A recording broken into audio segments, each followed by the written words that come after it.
That is just outrageous from Brendon McCullum. Yeah, he's pumped up, isn't he? The latest addition to cricket pop culture is the term Bazball. What do you make of it? Yeah, I know he's not that happy about it. I saw some quotes from him last week, saying I don't like this silly term that everyone's talking about, but it was only a few weeks ago on a very similar chat with this. I was having a chat with Isha about Brendon taking over and what the English fans should expect from his style of coaching and also from the players' style of play. And pretty much everything that's happened is what I predicted, what I've spoken about this ultra aggressive attacking sort of brand of cricket. Scoring rates going over 4 runs and over for the majority of Test matches, being able to chase down big scores in the last innings of games as well. I think I heard him use a quote, something about, this team, we won't be running away from danger, we'll be running towards danger and taking it on head on. And that's the way that they play their cricket now. Is it sustainable? Is this just a bit of a honeymoon period, if you like, at the moment, where a new coach has come in and instilled some confidence in the players? Well, let's wait and see. It so far has been unbelievable, and it's actually almost reinvigorated Test match cricket again, hasn't it? You've known Brendon McCullum for many years now. Have you chatted to him before or during his tenure? If yes, what has the chat been about?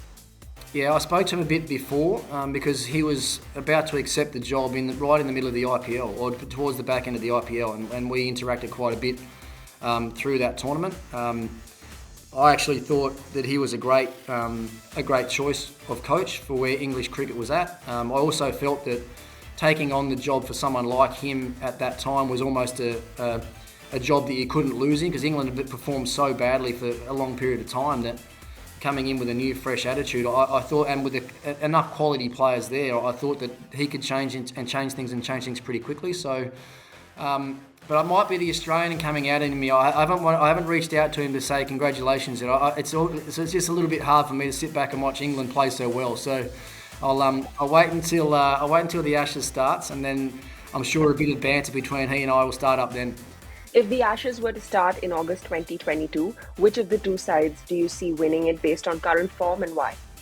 Obviously, we're talking about in English conditions then, and England chock-a-block full of confidence. I don't think there's much between the teams right now. I think there was a really big gap between the England team that we saw tour Australia last summer and the current Australian team. I thought there was a really big gap on class.